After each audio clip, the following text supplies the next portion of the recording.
It has now been over a week since the Elon Musk biography by Walter Isaacson came out on 9/11. The worst thing to happen on 9/11. Easily in the top 5. And at nearly 700 pages, it apparently took people a while to gather up all the best bits.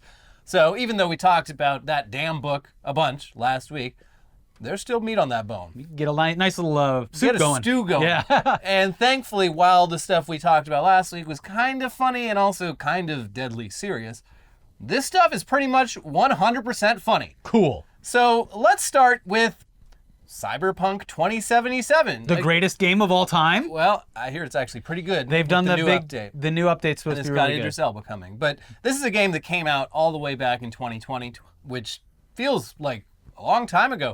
But it's still more recent than when the yet-to-be-released Tesla Cybertruck was announced. So just put that in time perspective there.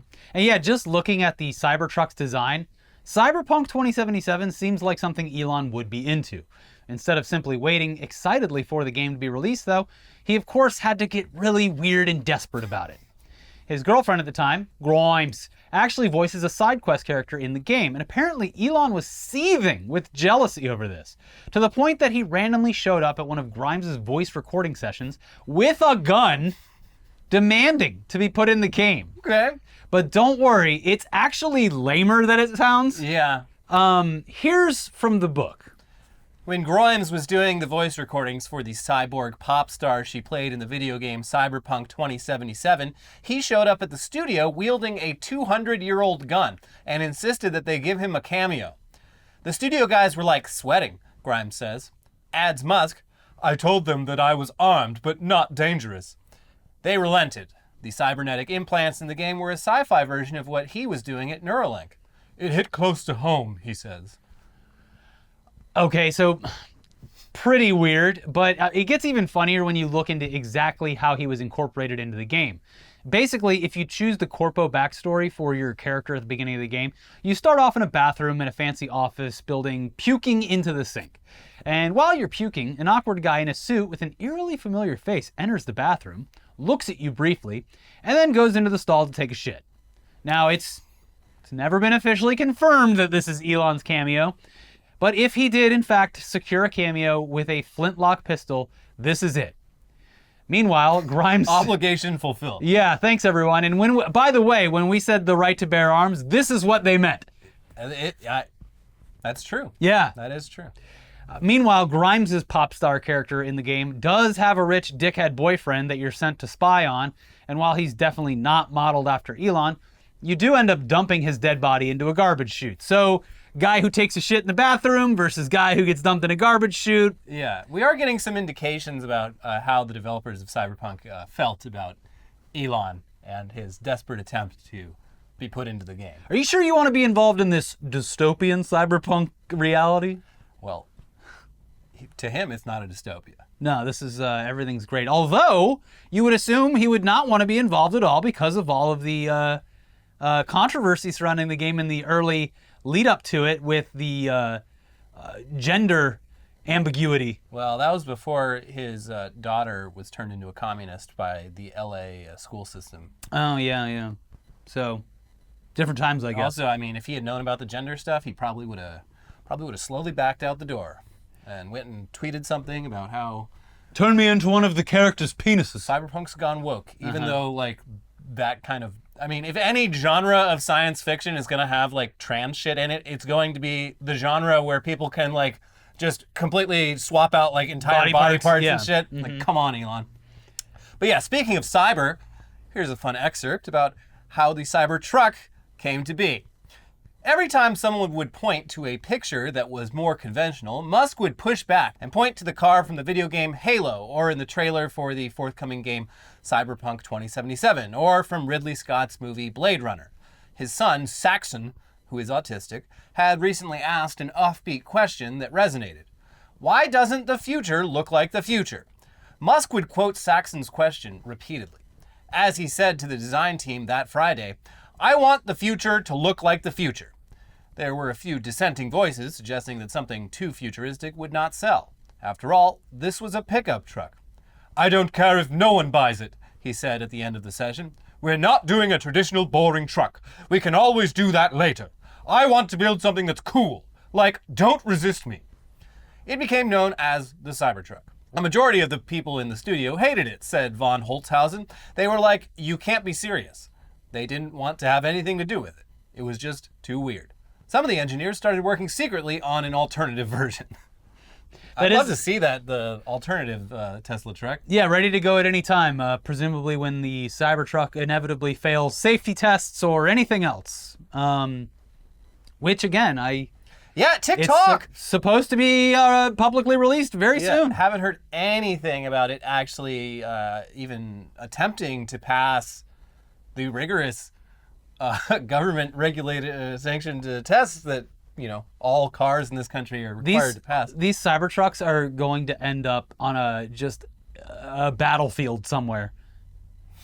Like, Except no, all the trucks that ended up on battlefields in the Middle East were like highly dependable Toyota trucks from like the late 90s. Yeah. Like the ones that were like literally indestructible. Yeah, They'll never break down. Cybertruck can barely like get up on a fucking curb. You don't want to take this thing out into battle. Exactly. It's going to get stuck in a pothole. Yeah. Well, this is funny for multiple reasons. It also lines up with other stuff that we've talked about recently regarding the Cybertruck. For starters, the idea of what the future looks like has always been very much rooted in the present day. And both Cyberpunk 2077 and the Cybertruck are based on a version of the future that's rooted in the world of the 70s and 80s when stuff like Neuromancer, Akira, Blade Runner, etc. all came out. It's also absolutely not a positive vision of the future. But as we saw with the metaverse, apparently everyone in tech who loves the cyberpunk genre completely missed the whole hellish dystopia aspect. Secondly, it's wild that Elon apparently has no concept of form following function, an important fundamental design principle for the last 100+ years. Basically, what a product looks like should be primarily influenced by what it does and what current manufacturing processes are capable of. It's a principle that when taken to an extreme can definitely be bland and hideous, but if your engineers are telling you your truck design will be difficult and expensive to make, and won't be good at doing truck things, and won't appeal to people who buy trucks to do truck things, it's wild to just, tell those people to shut up because all you care about is aesthetics. Yeah, and in recent weeks, you saw just like people in the car industry are just like, no, the manufacturing this thing is going to be a pain in the ass. Using stainless steel in this way, big problem. Using like these flat surfaces, there's a reason you don't see that in cars. These things are gonna get warped to shit and back. Yeah.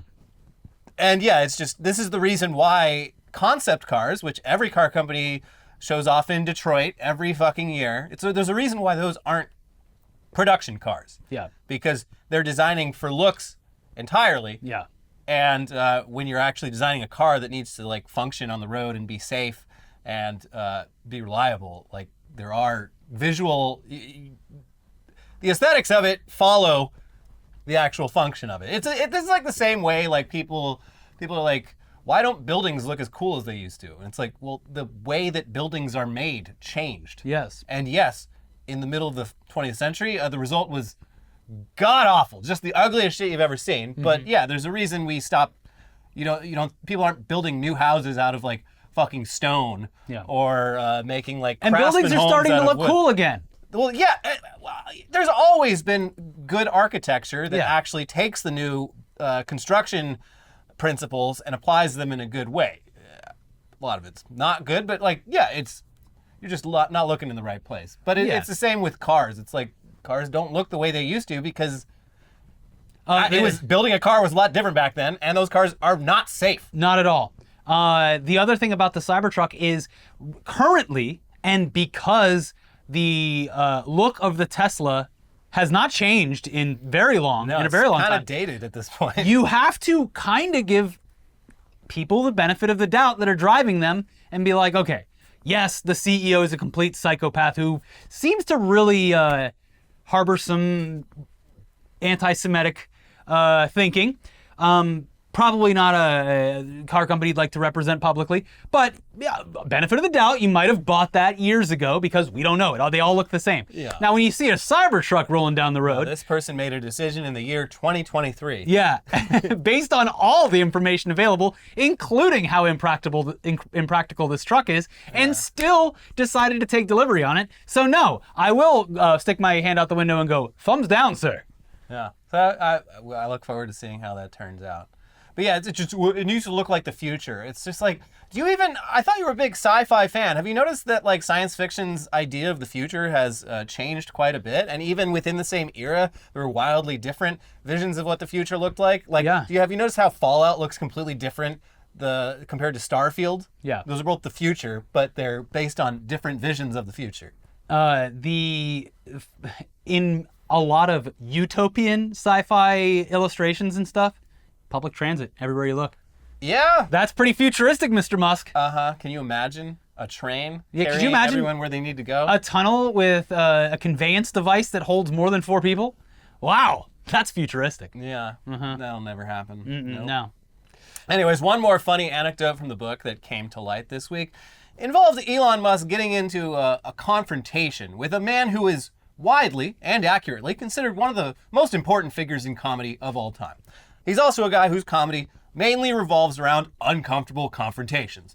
So it's kind of perfect that Larry David, creator of Seinfeld and Curb Your Enthusiasm, decided to make a high-profile wedding reception extremely awkward by yelling at Elon Musk about his politics. Here's Insider.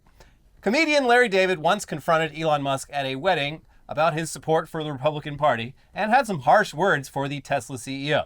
The exchange was first detailed in Walter Isaacson's new biography on the billionaire. Isaacson wrote that the Curb Your Enthusiasm creator seemed to be fuming when he sat down at a table with Musk at the wedding reception for Endeavor CEO Ari Emanuel in May 2022. "Do you want to just murder kids in schools?" David said. Isaacson wrote that Musk was baffled and annoyed by the question and said he's anti-kid murder. It continues, "Then how could you vote Republican?" David said. The comedian later told Isaacson that Musk's negative posts on X, formerly known as Twitter, about the Democratic Party were sticking in my craw. The wedding took place only a few short days after the school shooting in Uvalde, Texas, in which 19 children and 2 teachers died. "Even if Uvalde never happened, I probably would have brought it up because I was angry and offended," David told Isaacson. Representatives for David confirmed to Insider that he made the comments to Musk. Emanuel and Musk did not respond to a request for comment ahead of publication. The comedian's dig came after Musk said in a May 2022 social media post that the Democratic Party has become the party of division and hate, so I can no longer support them and will vote Republican. I do love that they reached out to all the parties and it's like, no comment, no comment. And Larry David's like, yes. Tell him I did say it. Yeah. That's so Larry. Yeah, and it's...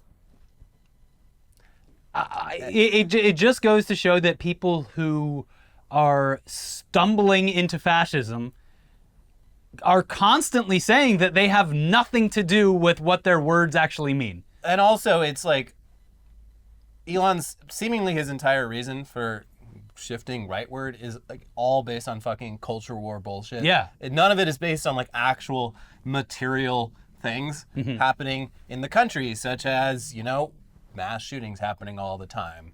And so good for you, Larry David. He's just mad that he can't say the hard R word. Which one? I'm not gonna say it. The one that starts with R or the one that ends with R? It starts with it. Oh, okay. Yeah. But yeah, this is a constant where people are like, well, if that's what you want to take out of what I said, well, I guess, you're entitled to your opinion. It's like, no, you're giving an opinion publicly as a very public figure with millions of followers that is directly in line with the Republican Party line. Yeah. You're endorsing a political party right after a just horrific mass shooting. A political party that their official position on the matter is we can't do anything about it. Yeah, thoughts and prayers. All right, on to the next one. Yeah, it's frustrating, yeah. What's extra funny about this and makes it even more of like a real life Curb Your Enthusiasm scene is that Larry David actually officiated this wedding. Okay. So he's apparently, I guess he's pretty tight with Ari Emanuel and probably killed it up there on the altar. You would assume. Probably did a great job.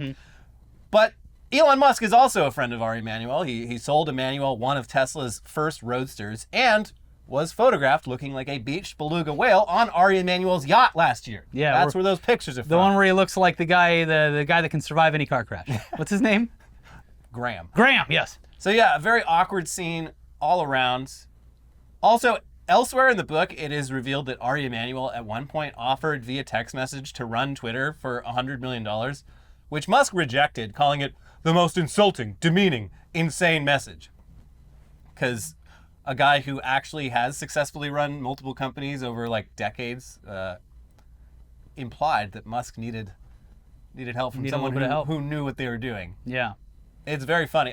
I mean, if he had taken him up on that offer, things would be going a lot differently. You'd probably get free UFC fights on Twitter and WWE because Ari Emanuel's got his finger in a lot of pies. It is funny that just in the past 2 weeks, because of this book, it really seems as though every other important political and business leader in the world is constantly big-dicking Elon Musk. Yeah. It's happened so many times, just out of excerpts in this book. Russia doing it, other business people doing it. Everyone's trying to get one over on Musk, and there's got to be a reason for it. Well, yeah, the people that are like on his level seem to not like him. Yeah. The people that are like 2 or 3 rungs below him, like that David Sachs guy, and those types of people, those minions, Jason Calacanis, those people are wealthy simps. They're millionaire simps. Yeah. Those are the ones that he gets along with. The second those people had 1 little inch of power more than Musk, though, they'd immediately do the same thing. Yeah. Yeah. No honor among dweebs. It's just so funny that he keeps getting big-dicked, and that like this book is just like, yeah, here's the chapter on Elon getting big-dicked by every other person on Earth. Just constantly made to look like a fool. Yeah. Nobody trusts his judgment. The only time that anyone trusts his judgment is when they have to because he pays their salary. Entire life is a supervillain origin story. Yeah, it is. And like he already became the supervillain, but like the origin story just continues to play out. Yeah. It's interesting. But moving on now to more recent Elon news, the man has long demonstrated an uncanny ability to avoid accountability or consequences, but the walls may finally be closing in. According to a report this week in the Wall Street Journal about that giant glass house that Elon allegedly tried to build for himself with Tesla money and resources, let's just read from it. Federal prosecutors are scrutinizing personal benefits Tesla may have provided Elon Musk since 2017, longer than previously known, as part of a criminal investigation examining issues including a proposed house for the chief executive. The U.S. Attorney's Office for the Southern District of New York also has sought information about transactions between Tesla and other entities connected to the billionaire, people familiar with the investigation said. Prosecutors have referenced the involvement of a grand jury. It continues, the new information indicates that federal prosecutors have a broader interest in the actions of Musk and Tesla than was previously known, and that they are pursuing potential criminal charges. The Wall Street Journal reported last month that the Justice Department is investigating Tesla's use of company resources on a secret project that was described internally as a house for Musk. The house effort was known within the car maker as Project 42, and plans called for an expansive glass building to be constructed near Tesla's Austin area factory and headquarters. Among the questions prosecutors are examining is whether Tesla properly disclosed perks Musk might have received. Internal or external lawyers typically handle such disclosures. At Tesla, Musk has at times personally guided what information to disclose to shareholders. It couldn't be learned whether that was the case with any perks that prosecutors are scrutinizing. Tesla has said it generally doesn't provide perks or other personal benefits to its top executives. Basically, if you run a publicly traded company, you can't just pull money out of the cookie jar anytime you want, or direct company resources to be used for personal projects without disclosing that shit. Because shareholders own the company, and shareholders want to know where their money is being spent.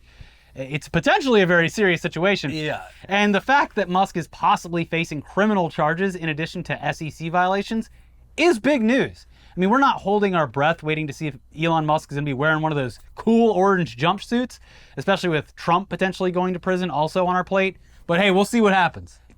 Yeah, it's pretty sketchy too. They go into more detail, and it's like people within Tesla are like, who are we giving all this glass to? And it's like some like weird holding company name, and you look it up, and it's like in the corporate documentation, it's being run by like the guy that runs Elon's like personal home office and shit. So he was like deceiving people within his own company. If you were a shareholder or a worker at the company, you would look at this and go, there's no way that Elon Musk is building a glass house for himself. Yeah. That would be too on the nose. This is a great example that even though he is the world's richest man, he's not liquid.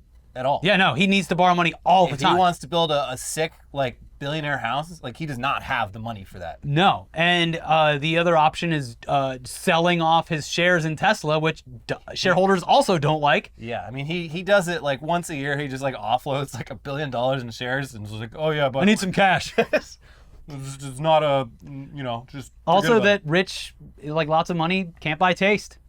You really can't. That it comes up every once in a while, but someone posted recently Justin Bieber's house, and it's like every time that it's posted, the top comment is always like, "This dude looks like he lives in a community college." It's just like the most. It looks like a office park. Oh yeah, a little sterile. Yeah, no, it looks like a health park, like you'd go where you go get your X-rays done or something. Yeah, so that's form over function taking to its extreme. But yeah, it is. If you think Elon's Tesla engineers working on the Cybertruck were frustrated, can you imagine the fucking architect hired to build Elon's glass house, like trying to explain to him like how physics fucking work? That'd be great. It's structural glass. I don't care what it takes. Money is no object. Get it done. Yeah. Yeah. For now, though, Elon Musk is a free man, and he really wants you to come down to Neuralink headquarters and get fitted. He's tired of killing monkeys. Slaps brain. You can really fit so many goddamn computers in this bad boy right here. So now, to be fair, all that news about monkeys dying horrible deaths during the animal trials for Neuralink's brain implants, it's sure to give you pause about whether letting Elon Musk anywhere near your gray matter is a good idea. Nevertheless, the first round of FDA-approved human trials, it's not for the average Musk fanboy who just wants to be able to tweet slurs just by thinking them. It's for people with paralysis who want to potentially gain a new level of independence. Here's Motherboard. Elon Musk's Neuralink is set to begin human trials, and the company is announcing that it's looking for human applicants to test its controversial brain-computer interface. The PRIME study, short for Precise Robotically Implanted Brain-Computer Interface, nothing to do, I assume, with Prime Energy Drink, the Logan Paul KSI beverage. It aims to evaluate the safety of our implant, N1, and surgical robot, R1, and assess the initial functionality of our BCI for enabling people with paralysis to control external devices with their thoughts, the company wrote in a blog post on Tuesday. According to Neuralink, it secured an investigational device exemption from the FDA in May and is ready to test both its interface and the robot it will use to implant the device on humans. If you have quadriplegia and are interested in exploring new ways of controlling your computer, you may qualify, a brochure detailing the trial says. The brochure includes a picture of the R1 robot that does the surgery. During the study, the R1 robot will be used to surgically place the N1 implant in a region of the brain that controls movement intention, it says. Participants will be asked to use the N1 implant and N1 user app to control a computer and provide feedback about the system. Just a quick note, this is shit that other BCI companies have done for like the last 25, 30 years. Yes. The only difference here is like it's a smaller device that directly attaches to shit in your brain, electrodes. But yes, Neuralink is marketing this as though they are the only player in the space, and that it is a huge... It's also fucking weird that they're developing their own robot when, like, there's like that Da Vinci robot that can do surgery on a grape. Ooh, it did surgery on a grape. There are medical robot companies that have been doing this for a very long time, and it is concerning that I didn't know that they were also building their own fucking robot to do this. Yeah. That's another huge point of failure. Look, if it works, I'm not trying to shit on this. If it works, that's great. People that are paralyzed being able to get motor function back is a good thing. It's just with everything else that this guy has been in charge of, I would be very cautious. Yeah, I'm fearful that some very vulnerable people will be taken advantage of and have their lives made worse than they already are. You would hate to have that happen, and I hope it doesn't. Yeah. As much as I dislike Elon Musk, I do not want that to happen. No. Yeah. Anyway, it continues. According to the brochure, the study will take place over the course of 6 years. The initial period involves 9 at-home visits spaced out over 18 months. The pitch is that an app will translate the user's thoughts into actions on a computer. Once surgically placed, the N1 implant is cosmetically invisible, the brochure says. It records and transmits brain activity with the goal of enabling you to control a computer.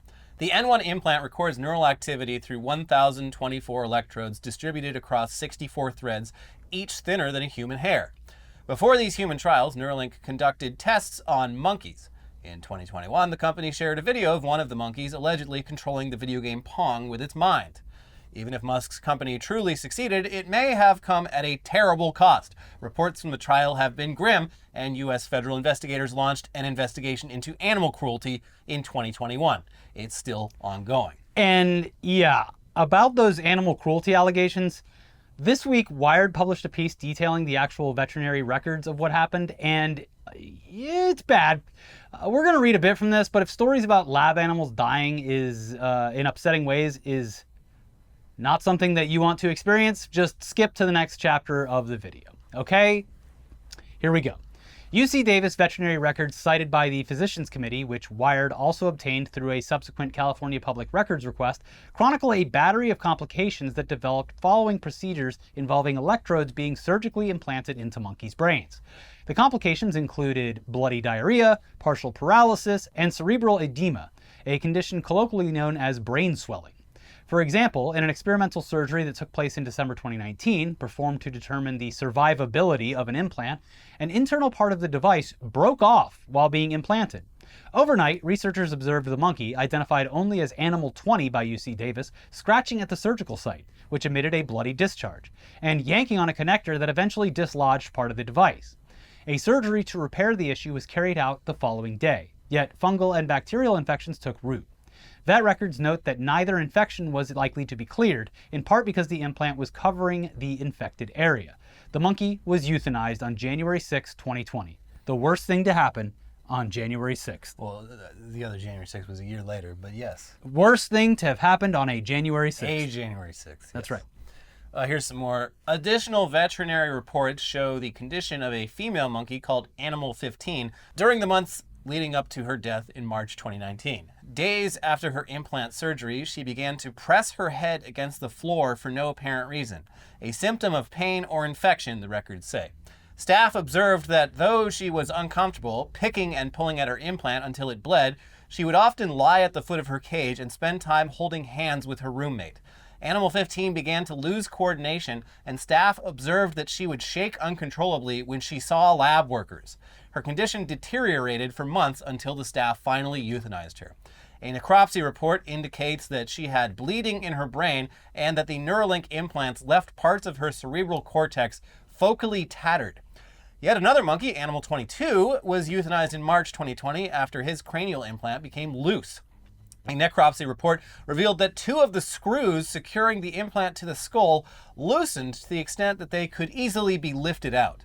The necropsy for Animal 22 clearly states that the failure of this implant can be considered purely mechanical and not exacerbated by infection. If true, this would appear to directly contradict Musk's statements that no monkeys died as a result of Neuralink's chips. They also quote a former Neuralink employee who calls bullshit on Musk's claims that all of Neuralink's animal subjects were already terminally ill before testing, saying it's ridiculous, if not a straight fabrication, because up to a year's worth of behavioral training was required before any testing could actually begin. Yeah, I haven't seen this confirmed, but I've seen comments from other people in the lab testing space who... The results won't be good because if they're actually terminally ill... Yeah, it would not make any sense, but there's a theory that... so when animals go into a study like this, they're labeled terminal animals when the plan all along is that they will be euthanized at the end of testing. So they believe that Elon saw that terminal monkeys and just assumed that meant they're terminally ill. They all have cancer. Yeah, and not that it means that they'll all be euthanized at the end of testing. Yes. And is just saying that with authority like he does with so many other things. The science understander has logged on. Yeah. And even at face value, like oh no, we went out and found a bunch of terminally ill monkeys is so... Yeah, it doesn't make any fucking sense. No, especially like if you're doing animal testing for something that's going to help mankind or, whatever. The idea that you're testing on sick animals is bizarre for correct results. Yeah, I mean, like, there's obviously people who think that there should be no animal testing done ever. Mm-hmm. But within the people who disagree with that, obviously... most of the people in this field, they don't want to inflict unnecessary harm and suffering on the animals they are testing on. Yeah. And it sounds like a lot of that fucking happened in these trials. Yeah.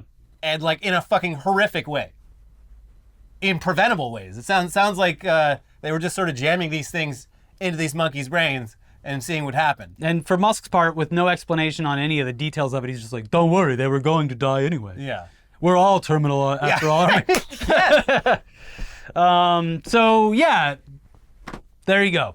Anyways, these records were given to the SEC by an animal rights group who believe they constitute securities fraud when compared to Elon's public statements on the matter. So that's yet another completely unrelated potential SEC matter on Elon's plate. And a lot of this, everything we've talked about today leading up until this point, is a perfect explanation of why Elon Musk has been so determined to lean into the right-wing politics field. Oh, because of the persecution? It's like, oh, they're targeting me because I'm exposing the truth? And the Russell Brand defense? And that the Conservative Party is way more lax on regulations and things like that. Yeah. So he'll be able to... Let's just be honest, the Conservative Party doesn't give a fuck about animal rights, so like this would go away pretty quickly. And a lot of other things would probably go away too, because financial fraud, not very high on their list of priorities. In fact, a lot of them participate in that. So also, fuck it, get rid of the FDA. If you want a brain implant, come on down. It's me, Elon. What's the worst that could happen? I mean, all indications seem to be pointing towards that. Like, he just wants to get away with whatever he wants, and to do that, it's going to be a lot harder if there's liberal politicians in office. Damn regulations. Yeah. Anyways, we got some more news coming up in the non-Elon half. But first, this episode is sponsored by Stitch Fix. Have you been living in the same shorts and t-shirt all summer? Yes. John Fetterman? Ready up your wardrobe game, but don't know where to start or even what size you are at some of the trendy online shops. Well, it's time to get yourself a Stitch Fix stylist. Mm-hmm. Stitch Fix is an easy way to get clothes that fit you without having to endlessly browse through options or spend outside your budget. Think of them as your style partners. Your stylist will learn about your tastes and collaborate with you on looks that you'll love without breaking the bank.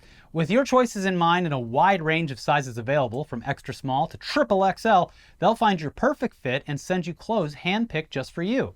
They have over 1,000 brands and styles and do the work of choosing the best options for you. Susan Collins? Sorry, no bikini. They'll even show you how to wear head-to-toe outfits so you can just get dressed and go. And if you don't love something, just send it back. Shipping, returns, and exchanges are always free. In our experience, Stitch Fix is just about the easiest possible way to add a couple new items to your wardrobe a few times a year. A lot of times you'll even end up with something you love that you never would have even tried on at the store. I'm wearing Stitch Fix shoes and Stitch Fix sweatpants right now. Mm-hmm. He looks great, folks. Thank you, Stitch Fix, and thank you, Ricky. They just get me, and they'll get you too. Try today at stitchfix.com/newsday, and you'll get 25% off when you keep everything in your fix. That's stitchfix.com/newsday. stitchfix.com/newsday. This episode is also sponsored by Mint Mobile. From the gas pump to the grocery store, your utility bills, and your favorite streaming services, inflation is everywhere. Seriously, make it stop. Thankfully, there's one company out there that is giving you a much-needed break. It's Mint Mobile. As the first company to sell premium wireless service online only, Mint Mobile lets you order from home and save a ton, with phone plans starting at just $15 a month. For people looking for extra savings this year, Mint Mobile offers premium wireless for just $15 a month. By going online only and eliminating the traditional costs of retail, Mint Mobile passes significant savings on to you. All plans come with unlimited talk and text plus high-speed data delivered on the nation's largest 5G network. Use your own phone with any Mint Mobile plan and keep your same phone number along with all your existing contacts. Switch to Mint Mobile and get premium wireless service starting at just $15 a month. To get your new wireless plan for just $15 a month and get the plan shipped to your door for free, go to mintmobile.com/newsday. That is mintmobile.com/newsday. Cut your wireless bill to $15 a month at mintmobile.com/newsday. All right, just a bit more news for you today, starting with yet another AI plagiarism lawsuit with some big names attached. As you know, these large language models like ChatGPT, they didn't just learn to answer questions all on their own. They were trained. And the methods of how they were trained sound a lot like copyright violation, especially to the copyright holders themselves. Instead of using only public domain text or, asking for permission, companies like OpenAI just fed gigabytes of data into their LLMs, scraped from all over the web, including, allegedly, pirate libraries containing books that were illegally uploaded to the internet.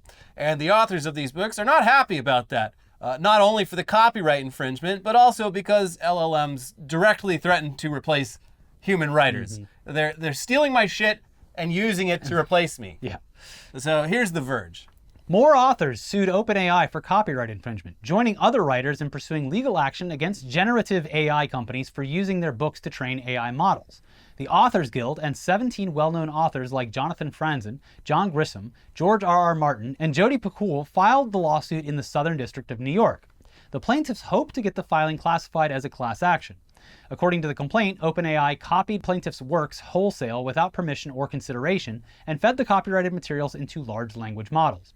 These authors' livelihoods derive from the works they create, but the defendants' LLMs endanger fiction writers' ability to make a living in that the LLMs allow anyone to generate, automatically and freely or very cheaply, text that they would otherwise pay writers to create, the lawsuit said. The authors added that OpenAI's LLMs could result in derivative work that is based on, mimics, summarizes, or paraphrases their books, which could harm their market. OpenAI, the complaint said, could have trained GPT on works in the public domain instead of pulling in copyrighted material without paying a licensing fee. Oh, but then it wouldn't have been as good. It would have sounded all old-timey. They would, instead of saying, hey, they'd go, hark! I would actually love to see an LLM trained entirely on like newspaper scans from like the early 20th century. Headline, the year is 1912. Yeah. The Titanic has hit an iceberg. That would be infinitely more interesting, Yeah. but no. John Jacob Astor perishes in the cold depths of the Atlantic. Tell me about the Titanic. So yeah, these are some very deep-pocketed authors we're talking about here. John Grisham and George R.R. Martin. I feel like they could bankroll a lawsuit for a very long time. And George R.R. Martin's got nothing but time. He ain't writing. Yeah, he's not busy with anything important at the moment. No. So yeah, they definitely have the financial resources to keep OpenAI tied up in legal proceedings for a while. And this is, of course, just one of many lawsuits currently in the pipeline against AI companies, all of which have the potential to set exciting new legal precedents, since this is pretty uncharted territory that doesn't perfectly line up with how copyright law has ever historically worked. So there's a lot of groundbreaking litigation on the horizon. Very exciting, or scary, I don't know. But let's move on now from this year's hot legally dubious tech to the hot legally dubious tech of years past. Cryptocurrency. I was just talking about this yesterday with a friend. I went to the Dodgers game and I was like, isn't it wild that 1 year ago, all of the umpires had FTX patches all over their uniforms? I mean, even a year ago, it was already like, shit was collapsing. Yeah. Just crazy. This is like one of the fastest. Is it still the Crypto.com arena? It is. Fucking hell. But locally known as the Crypt. Yeah. So, and of course, everyone still refers to it as the Staples Center. But when you bring up Crypto.com, they're like, oh, you mean the Crypt? Staples Center, the Great Western Forum. Yeah. The first Interstate Tower. Bank of California Sears Stadium. Tower, yeah. So one of crypto's biggest celebrity boosters has been Mark Cuban, which definitely calls into question his otherwise reliable judgment. Though to be fair, his crypto takes are still way less dumb and embarrassing than those of his Shark Tank co-host, Mr. Wonderful. Mr. Maybe Not So Wonderful. Don't ask him about piloting that boat. Nevertheless, here's some news about Mark Cuban and crypto that definitely doesn't sell us on crypto ever being more than just a giant scam. From Motherboard. Billionaire Mark Cuban has long been a major supporter of cryptocurrencies, promoting Bitcoin as a better investment than gold and criticizing security regulators' approach to reining in the industry. Now, he's been hit with a nearly $1 million loss after falling victim to a phishing scam.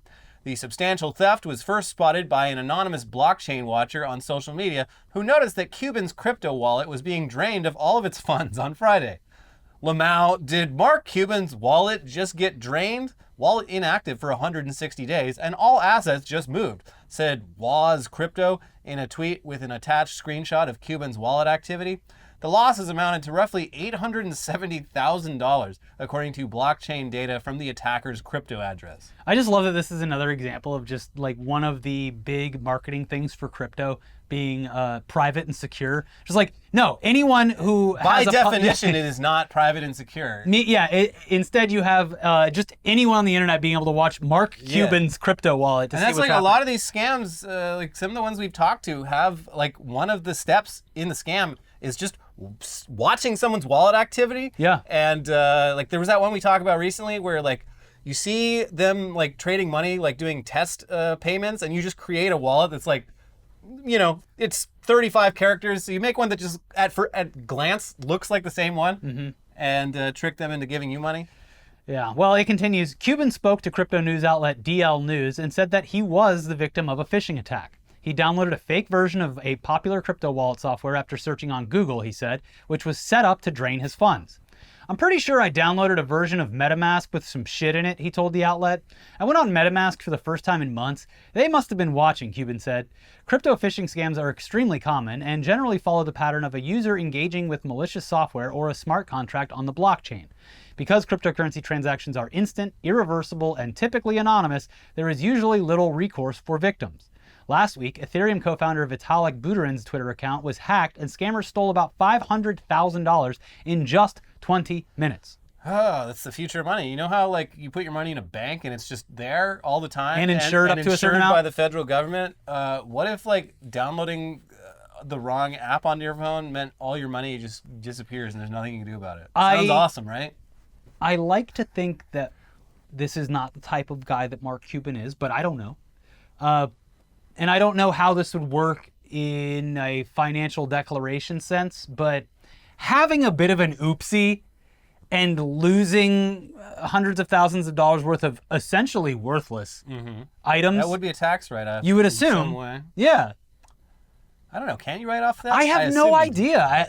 I don't know. I'm also not a billionaire who doesn't have access to like tax lawyers. I mean, so that would be interesting, but also he's very rich. I don't think this matters to him at all. No, this is like you losing a $5 bill on the street. Yeah. But in other crypto news, Sam Bankman-Fried has become basically the face of everything that went wrong, and in increasingly funny fashion, because all the stuff that's coming out about him just paints a beautiful picture. This man refuses to shut up. Yeah, he's a character. If you thought anyone was good at digging holes, wait till you see what he's done in private messages on Twitter. Digging so many holes. Yeah. A big reason his downfall was so catastrophic for crypto was that before it all fell apart, he was widely seen as lending an air of legitimacy and accountability to the crypto craze. And one of the reasons SBF managed to fool so many people was that he comes from good stock. Both of his parents are renowned law professors at Stanford Law School. And even after FTX collapsed and SBF was arrested, it still seemed like this was a good boy from a good family who just lost his way. Well, nope, not so fast. Because the people brought in to sort out the remains of FTX are now alleging that SBF's parents are just as corrupt as he is. Here's The Verge. The lawyers who represent what's left of FTX filed suit against Sam Bankman-Fried's parents, saying they exploited their access and influence within the FTX enterprise to enrich themselves directly and indirectly by millions of dollars. The point of the suit is to get that money back so it can be paid out to the people FTX owes. Before all of this, Barbara Fried and Joseph Bankman were already well-known and respected Stanford Law School professors. Last week, Bloomberg dropped a fascinating profile of the two of them. And they then go on to list some of the ways that Professors Bankman and Fried spent their son's company's money on themselves. According to an expense report, Bankman got $1,200 per night hotels for himself and plane tickets and tickets to the Formula One Grand Prix in France, what he called a free trip to France, for a student at Stanford Law School who later became outside counsel to FTX. Bankman also got a $200,000 annual salary per his instruction to an FTX employee. I am no longer getting paid by Stanford because I'm on leave, so you should have me on salary starting December 1st. That salary wasn't enough. Bankman complained that he was supposed to be getting $1 million a year starting in December, so that would be a bit more than $80,000 a month gross, and then whined to his son about it. Sam Bankman-Fried gave his parents $10 million in funds originating from Alameda Limited after Bankman's complaint. They also got a $16.4 million property in the Bahamas paid for with funds ultimately provided by FTX Trading. Bankman then emailed Ryan Salami. Ryan Salami! If you got a goofy last name, you should probably not get involved in crimes. Ryan Salami. Slimy Salami. Or Salame, I don't know. Ryan Salami. Bankman then emailed Ryan Salami, he's delicious, saying, "We are hoping you can come to celebrate the house you helped us buy / move into." I love the self-awareness. Like, you paid for this house for us. Hey, Ryan Salami, are you gonna bring a charcuterie board? Hey, got just the knife. It continues, FTX paid for furnishing for the residents also. At least 8 vases and 5 rugs, one of which was a Persian hand-knotted rug costing more than $2,500. FTX paid $90,000 for a variety of expenses on the property, including cleaning and landscaping.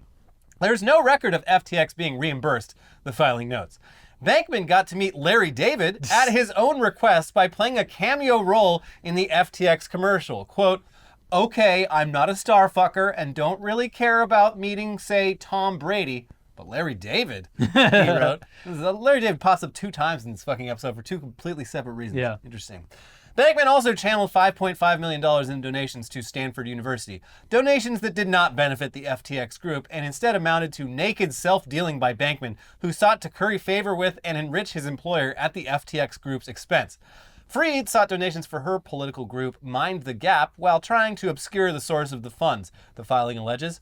Fried knowingly aided and abetted Bankman-Fried's, Singh's, and potentially other FTX insiders' breaches of fiduciary duties in connection with these offenses, including Singh's $1 million contribution to MTG in April 2021, originating from Alameda. So, wow, I guess a lot of self-dealing. The apple does, in fact, fall directly below the tree. The entire family's reputation and prestige, cultivated over several decades, has collapsed, all thanks to a couple years living high on the hog off other people's money. And depending on how this goes, not only could SBF end up spending the rest of his life in prison, his parents could lose just about all their credibility in the legal field. You're elite expert lawyers. You can't just claim you didn't know what was going on. Yeah. Oh, I didn't know I couldn't do that. Oh, really? Because, like, you're a Stanford law professor. You've taught law at Stanford for, like, 30 years. You wrote the book on this. Yeah. So, yeah, amazing. And also, like I said, if you haven't read Easy Money yet, by Ben McKenzie, please do. Excellent book. But there's also so many other corroborating reports of Sam Bankman-Fried just simply not shutting the fuck up. Yeah. From journalists. Hoisting himself constantly. Yes. From journalists to other crypto leaders to average people on Twitter, just spilling his heart onto the page in direct messages or text messages or any other way. This dude is like, if I just keep talking, I will eventually be able to talk my way out of it. But instead, all he does is re-incriminate himself, and it's going to be a fascinating case study on this guy's brain. Oh, yeah. With unlimited amounts of information straight from the horse's mouth. So be prepared for like just an amazing biography. Oh, the many, many biographies. I know a friend of mine is a filmmaker in New York, and he's making a documentary. He's been making a documentary about just crypto in general, but also SBF for like a year now. Yeah. Yeah, he's just like, yeah, like, no, I was texting with him for a long time. His lawyers finally, like, or the government finally made him stop. Yeah. But yeah, he was just like texting me shit. I'm like, okay, I'm not gonna stop you. Yeah, but like, what the fuck? In Ben's book, he's like, he would come back to paragraphs from Bankman-Fried. Hopefully, HBO doesn't pick up the dramatization of this because, like with Winning Time, the Bankman-Fried documentary will end with FTX being very successsul, and it'll just end there and be like, well, I guess that's all that happened. Yeah. Because they ended Winning Time with the Lakers losing. Yeah. Like, all right, tune in next time for the rest of this show. Whoops, we got canceled. I think it could come back. Yeah, I haven't watched it. I hear it's great, and yeah, what a shitty way for things. And it's done. Yeah. Also, I believe that's the show that Adam McKay and Will Ferrell destroyed their friendship over.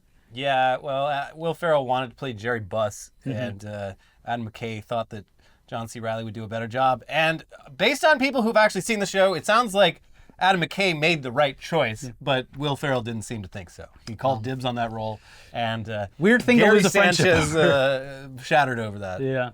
Anyways, if you're curious, our other videos this week, we have them popping up in just a second. But make sure you like that, hit that like button. Hit the like button. Like Come the on. like button, smash it, do whatever you want to it. Pulverize it. Yes, but only hit it once. If you hit it twice, it Go doesn't all work. Lauren Boebert on that like. Come on. Pretend that like button's with you on a first date. Yeah. And then leave a comment, reply to a comment, welcome new viewers into the fold. And now, if you want to know more about that missing stealth Whoops. fighter plane. Whoops. We have an episode about that, and we also have an episode about those tiny little guys known as extraterrestrial aliens. Real. Yeah, and you can stomp them with your foot. Stomp that like button. We'll see you soon. Bye-bye. Bye.